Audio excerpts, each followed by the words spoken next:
Welcome to Creating with Cassie. I am so excited for you to join me today for another perfectly pieced stitch out. I am so excited because we are going to stitch out the very last block of 2022. Yep, it is the December 2022 block, and here it is in all its glory. Isn't it amazing? It is so modern and so fun because all of the line quilting, and then you have these itty bitty teeny little pieces. I don't know about you, I would never be able to get them that straight and that tiny and that perfect by myself. Having an embroidery machine saves my life when it comes to quilting for sure, but isn't this awesome? So let's go ahead and get stitching because I can hardly wait for you to learn how to make this block.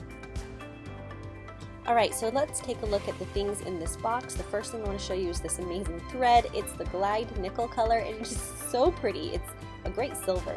And then we have these amazing blues this time.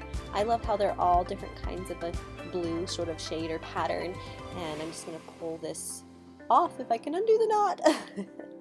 Okay, let's take a quick peek at these. Oh, they are so pretty. I love the white flowers in this one. And then this one, oh, it's called Piggy Tails. I don't know why, but I love the scribbly look. These kind of look like feathers. I like it. Beautiful little cashmere blank, and a silver one. Love it. Dark blue, so pretty.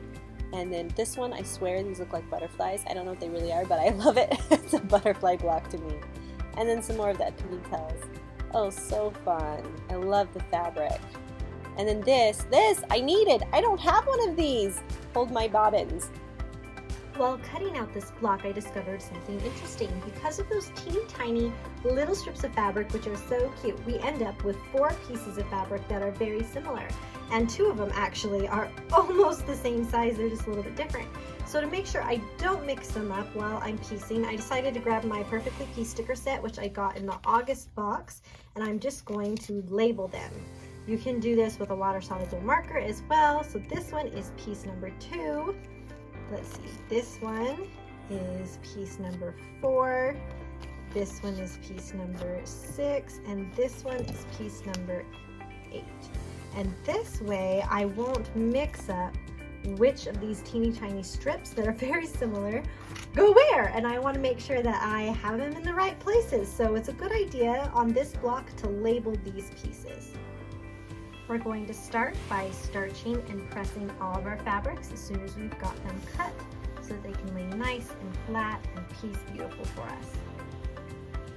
I've already loaded our embroidery file into the machine, so now we're going to stitch the placement line for the batting. This just shows us mostly where the batting is going to go.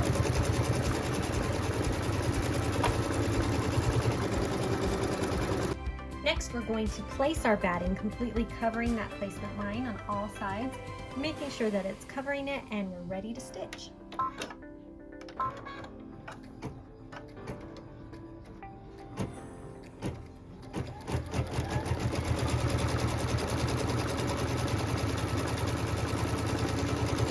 After we've stitched our batting, we're going to take our curved scissors and we're going to lift up the extra batting and we're going to just trim it away, and we can toss it because we're going to not need it anymore.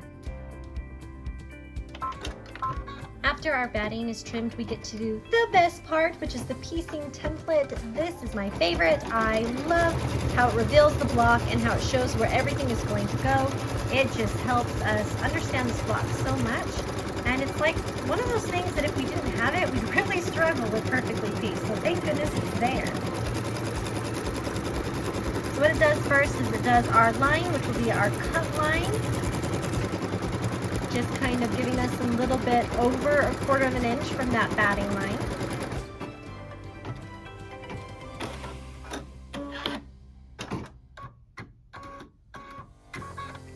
And then it does the stitch line. So after it does that stitch line, you can see it really clearly here, a stitch line and the cut line, it's going to do the template on the batting. What we learned from reading our instructions is that piece number 1 is up here. So we'll take our first piece, make sure that it is face up, and line it up completely covering that whole section. You want to make sure that you cover the top up here as well so that it completely covers that area including the cut line. All right, and then we'll smooth it in place and we can stitch that first line.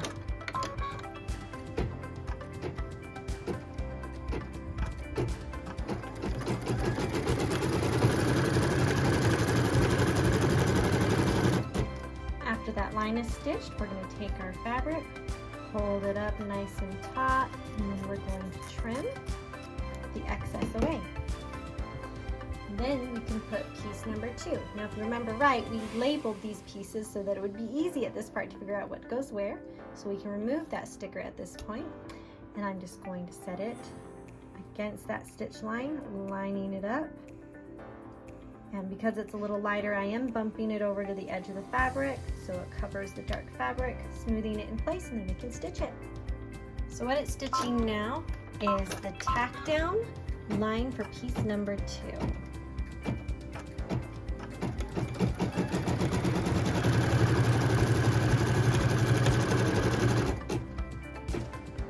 After we stitch a tack down line, we iron. We're going to fold it over, taut, iron right against that stitch line. Make this as straight as possible. For this block in particular, we want to be as straight as we can, no extra bubbling. And now we'll stitch the tack down line and the cut line.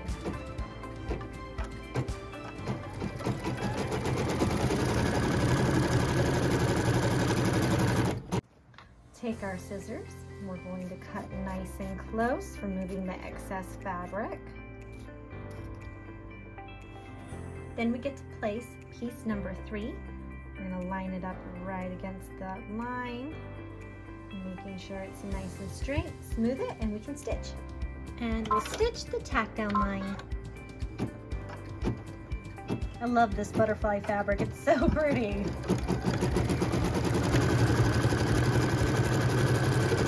Okay, with this iron, we get to find out how amazing that very first thin strip is. And there it is. Again, pull nice and taut. You want to make sure all of these lines are straight and tight as possible. Iron it really well. And then we can put it in to stitch the cut line and the tack down line on this side.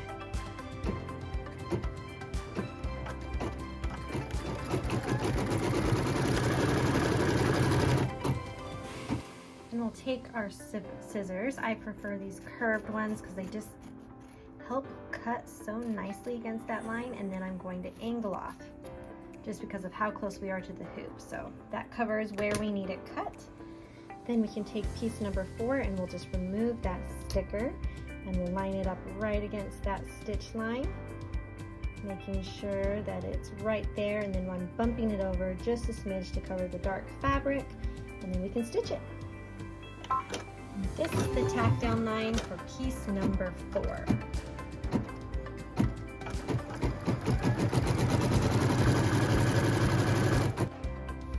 Give it an iron, pull it taut.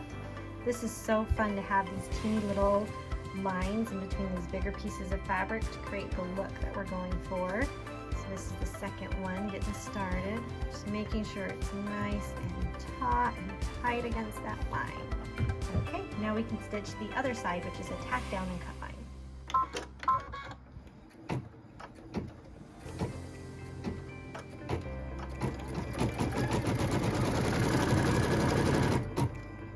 I do want to tell you, if you're worried at any time that any of these little thin long pieces are going to shift on you, feel free to tape them in place.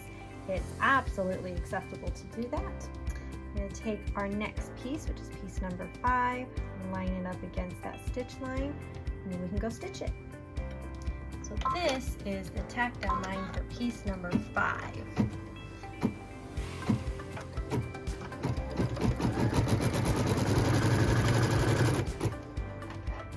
Give it a little iron, pull it taut, and woohoo! Look, all of a sudden we have kind of one side of our block done. That's exciting. All right, the next stitch is hard to guess where it's going to go. It's actually going to go right up along here, and we're going to end up trimming a bunch of fabric in just a second.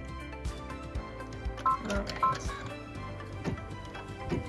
So here it goes. It's going to go across all of those fabrics and take off a big chunk of that first one. And this is so that we can change our angle that we're piecing. Okay, so we're going to take our scissors. We're going to trim away all the excess pieces of fabric all along here. We're going to get every little bit. This helps reduce the bulk and makes everything look more even when we're quilting. So we're just going to take care of all of that. Looks pretty good. All right, so now we have the big piece number 6. If you're feeling lost at all, it's the really, really long one. So we'll take that sticker and add it to our others. Set that against that long stitch line. And this one I do recommend taping because it is so long. The chances of it wiggling are a lot higher, especially since it's only 1.5 inches. So it's a little bit easy for it to wiggle. So I'll just put one big piece right there to help it stay where I want it to. Then we get to stitch this nice big line. Kind of fun.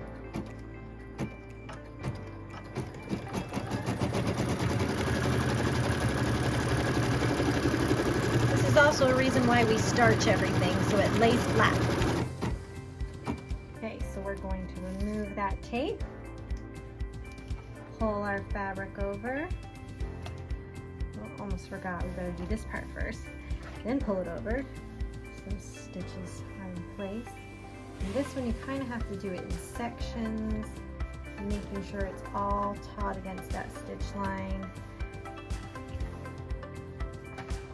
so that it stays right where we want it. And it's fine to move your iron at different angles until you can get it laying flat like you want it to. Alright, okay. I like the look of that, so it's time to return it to our machine. I'm much less concerned about it moving now that I have one side of it stitched down, but if you're still concerned, feel free to add some tape at this stitch too.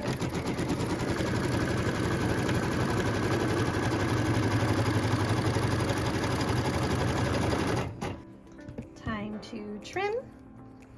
Just come in at the top, trim all the way down. I like to hold the fabric taut when I trim. It helps me cut it a little bit closer. All right.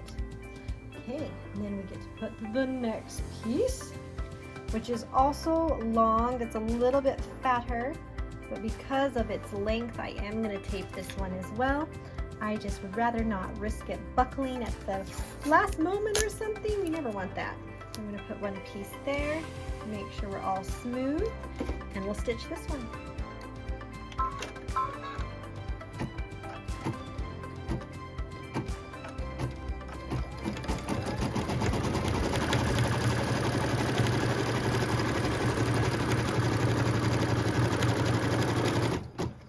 Okay, we can remove that tape.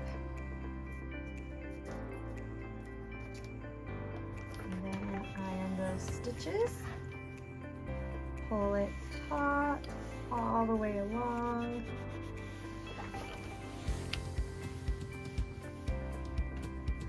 Make sure that it looks really good, and then we can do the next bit. Okay, so this is the tack down line for piece number 7 and the placement line for piece number 8. So fun, it's a placement line, a tack down line, and a cut line all in one. Alright, so this is another block where I'm going to cut it in instead of all the way across against the stitch line.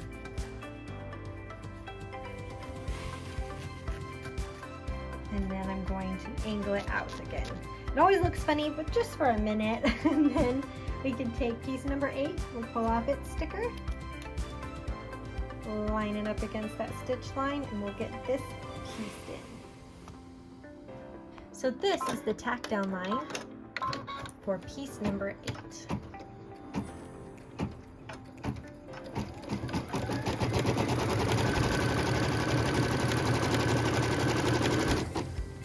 Press this piece, and pull it taut. This is the last piece that we gotta get nice and skinny and tight.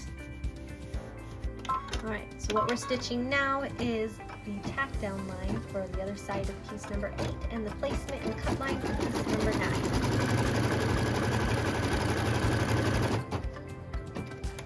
Time to trim.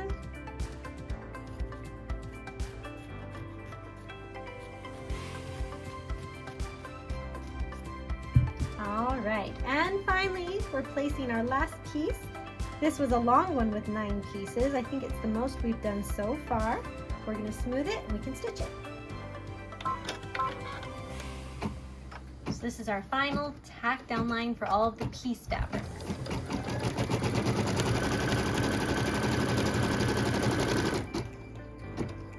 Okay, we'll iron and pull it over and reveal the block. Ta-da! Isn't that awesome? It looks so cool. I love these tiny little pieces and then all the blues. Such a pretty block. Okay, but it does look a little funny like usual with all the excess fabric, so let's go ahead and stitch that outside stitch line, which is our final stitch line and also our cut line. Now for this final outline stitch, which is also the cut line, you can keep it the white that you've been piecing, or you can go ahead and change it to your quilting thread. Either is fine, it's all not a problem, however you like to do it.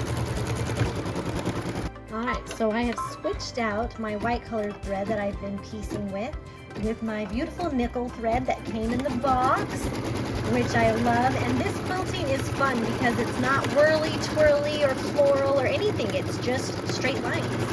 So everything is straight. And I'll give you a hint. When you try to put these blocks together, it's best to line up the quilting and the fabric to get them to look perfect. If you just try to line up one or the other, something always looks off because there are so many straight lines. But it's really cool, kind of modern-esque. It's fun.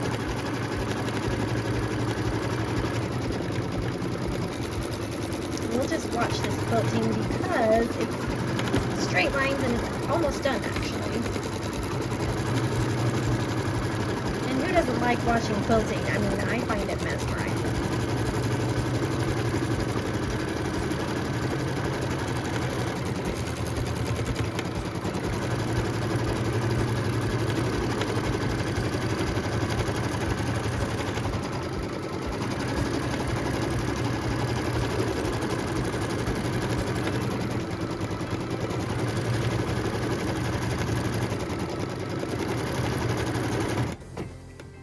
And with that, we have finished making the last block in the 2022 year. Perfectly pieced. Crazy. I know. It's one of those things where you're like, really? Are you sure we did all the ones that came out in 2022? And yep, we have. So now we'll trim it up using that lovely cut line. Make sure everything looks straight.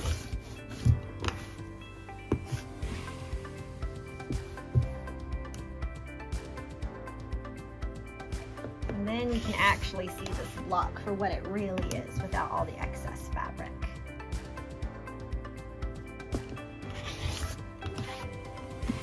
And there you go.